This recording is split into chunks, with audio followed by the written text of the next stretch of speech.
Olá, Deus abençoe a sua vida, Deus abençoe esse dia. Vamos ler mais 3 capítulos do livro de Atos, hoje capítulo 4, capítulo 5 e o capítulo 6. Capítulo 4, nós vamos ver a coragem de Pedro e João diante do Sinédrio e a unidade da igreja. Ao ler o capítulo 4, tenha em mente o que nós lemos lá nos evangelhos. Você vai ver que na reta final da vida de Jesus, quando ele é preso, vamos encontrar Pedro com medo, negando a Jesus. E agora, depois que Pedro recebe o Espírito Santo, nós vamos ver um Pedro totalmente diferente. Não é mais aquele homem constante. E aqui nós percebemos a diferença que faz na nossa vida quando o Espírito Santo vem sobre nós. O verso 1 ao verso 12, Pedro e João serão presos e serão interrogados. Após a cura do paralítico, Pedro e João pregam sobre a ressurreição em Jesus, e isso vai gerar incômodo dos líderes religiosos. Os líderes que foram um dos grandes responsáveis pela morte de Jesus. E aí eles vão prender Pedro e João e eles vão ser levados ao Sinédrio, onde Pedro, cheio do Espírito Santo, é que eu chamo a sua atenção. Por que que Pedro está tão ousado? Por que que Pedro não é como aquele Pedro de antes? Porque ele está cheio do Espírito Santo. Pastor, eu preciso ser cheio do Espírito Santo? Todos nós precisamos ser cheios do Espírito Santo. E como que eu sou cheio do Espírito Santo? Fazendo o mesmo que os apóstolos fizeram em Atos 2, juntamente com todos aqueles 120. Nós precisamos buscar e perseverar na busca pelo Espírito Santo. Pedro vai proclamar corajosamente que a cura foi realizada pelo nome de Jesus e que não há salvação em outro nome que não seja o nome de Jesus. O verso 13 ao 22, nós percebemos a ousadia de Pedro, a ousadia de João e a resposta do Sinédrio. Os líderes vão ficar impressionados com a ousadia dos apóstolos. Jesus, lá em João 14, quando ele falava do Espírito Santo para os discípulos, ele falava que o Espírito Santo colocaria as palavras na boca dele. Isso está acontecendo. Embora eles notem que eles são homens simples, ou seja, não tiveram os estudos que os líderes religiosos tiveram, eles estão ali testemunhando com ousadia. E sem poder negar o milagre, porque, assim como os religiosos, todos que iam ao templo conheciam aquele paralítico, o Sinédrio ordena que parem de pregar em nome de Jesus. E aí vem a resposta de Pedro e João. E eles respondem que não podem deixar de falar sobre o que viram e ouviram. Eles entendem e aqui eles estão declarando: é melhor obedecer a Deus do que aos homens. E o verso 23 ao 31, nós temos aqui a oração por ousadia. Ao ser libertos, Pedro e João voltam aos irmãos, relatam o que aconteceu e a igreja se reúne em oração. E aí eles vão pedir ousadia para continuar proclamando a palavra. E a Bíblia vai dizer que o lugar onde eles estavam tremeu. Eles são novamente cheios do Espírito Santo. Meu irmão, quando a gente lê aqui do verso 23 ao verso 31, a oração dos primeiros cristãos, olha o que isso nos ensina, e isso é tão poderoso, tão poderoso. Porque o capítulo 2 eles foram cheios do Espírito Santo, mas aqui eles continuam orando e buscando. Quando a Bíblia fala, e nós vamos chegar nesse momento com o apóstolo Paulo, sermos cheios do Espírito Santo, isso é uma ordem para ser cheio hoje, ser cheio amanhã. Eles receberam o Espírito Santo, mas eles continuam buscando o Espírito Santo. Verso 32 ao 37, aqui nós temos a unidade e a generosidade da igreja. Verso 32, da multidão dos que creram, uma era a mente e um o coração. Ninguém considerava unicamente sua coisa alguma que possuía, mas compartilhavam tudo o que tinham. Coisa linda. Então nós vemos aqui a unidade, a igreja está vivendo em unidade, que os cristãos eles estão compartilhando tudo o que possuem. E aqui temos o exemplo de Barnabé, que é um grande exemplo, que vai vender uma propriedade e vai colocar o dinheiro aos pés dos apóstolos. Colocar o dinheiro aos pés dos apóstolos é para que esse dinheiro fosse usado para a comunidade.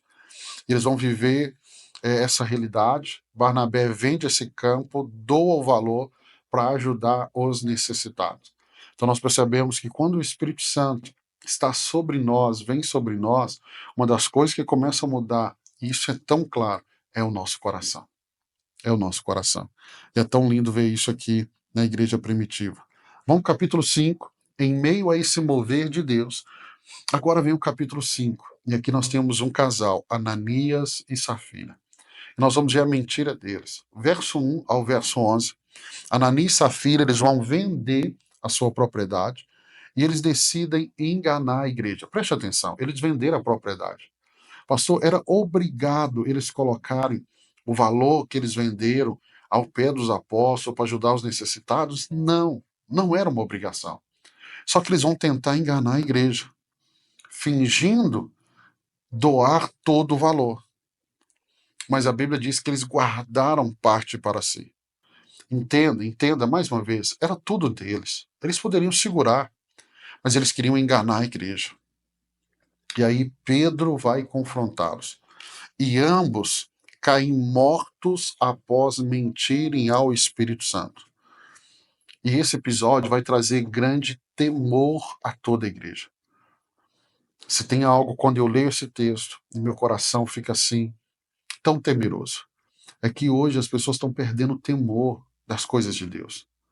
Das coisas de Deus. Olha, nós estamos no Novo Testamento. Aqui é o período da graça. Nós estamos no período da graça. Nós não estamos no Velho Testamento, no período da lei.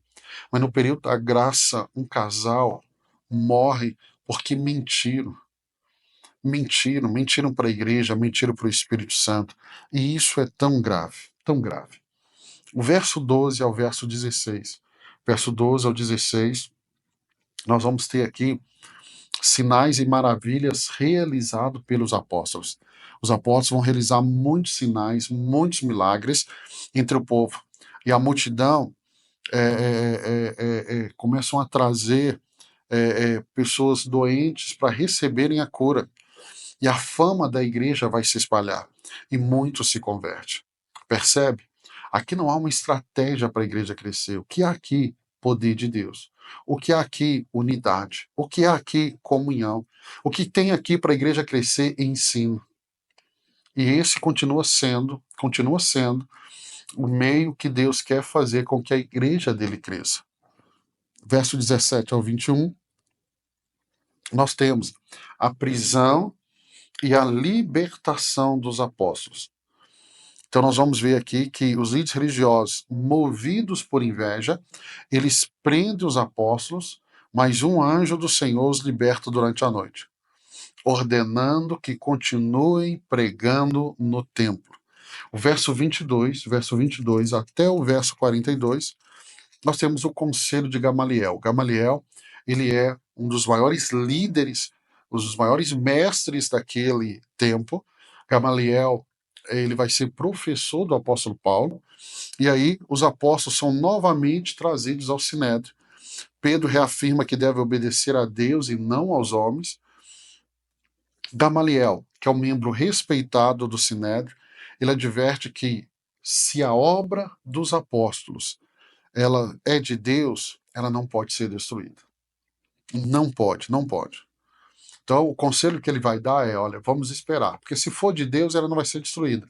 Se for de homens, ela vai cair no esquecimento. O próprio tempo vai encarregar de sepultá-la. E aí os apóstolos são açoitados e liberados.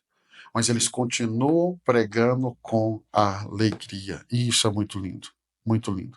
Atos 5, 29, a resposta de Pedro: mais importa obedecer a Deus do que aos homens. Mais importa obedecer a Deus do que aos homens. Vamos para capítulo 6. Capítulo 6, nós temos a escolha dos 7 diáconos e a acusação contra Estevão. A igreja está crescendo muito. A fama dela está espalhando. Pessoas estão vindo de todas as partes. E aí, o verso 1 ao 7, nós temos o problema da distribuição de alimentos. O crescimento, ele gera, sim, gera esses problemas que precisam ser resolvidos.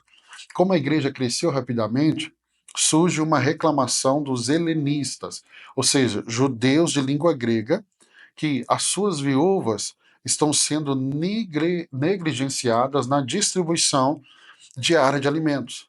Então, os apóstolos decidem que precisam se dedicar à oração e ao ensino, e eles escolhem 7 homens, cheios de fé, cheios do Espírito Santo, para essa tarefa, incluindo aqui Estevão e Filipe. Por que eu estou citando Estevão e Filipe? Porque nós vamos ver nos demais capítulos a importância desses homens. Verso 8 e 10, nós começamos a ver a obra de Estevão. Estevão, um desses 7 diáconos que é escolhido para servir à mesa, cheio de graça, cheio de poder, ele começa a realizar grandes sinais e maravilhas. E ele faz isso entre o povo. Ele discute com alguns membros de uma sinagoga, mas eles não conseguem resistir à sabedoria e ao espírito que ele falava. Mais uma vez, nós estamos vendo. O livro de Atos também podemos chamá-los como Atos do Espírito Santo. Você vai ver o Espírito Santo se movendo aqui em todo o tempo. Olha como é a vida de alguém que é cheio do Espírito Santo. O verso 11 ao verso 15 do capítulo 6, verso 11 ao verso 15, nós temos aqui a acusação contra Estevão. Acusação contra Estevão. Estevão é falsamente acusado por blasfemar contra Moisés e Deus. Ele vai ser levado ao Sinédrio, onde falsas testemunhas o acusam de querer destruir o templo e modificar a lei. E aí, durante o julgamento, o rosto de Estevão brilha como de um anjo. Então, o que vemos aqui, verso 15 do capítulo 6, olhando para ele, todos que estavam sentados no Sinédrio viram que o seu rosto parecia o rosto de um anjo. Então é muito lindo ver o que o Espírito Santo está fazendo sobre eles. Sobre eles. Então aqui, capítulo 6, nós temos a instituição dos diáconos. Quando nós chegarmos lá em 1 Timóteo, capítulo 3, nós vamos ver as qualificações dos diáconos. Aqui nós já temos o apontamento de algumas delas. Tem que ser homens cheios do Espírito Santo. Terminamos mais 3 capítulos, pela graça de Deus. Amanhã nós vamos mergulhar no capítulo 7, 8 e 9. Nós vamos continuar a história de Estevão, vamos para a história de Filipe. O capítulo 9, nós vamos começar a história do apóstolo Paulo. Deus abençoe sua vida. Amanhã, se Deus permitir, nos encontramos aqui para ler mais 3 capítulos da Bíblia. Deus te abençoe.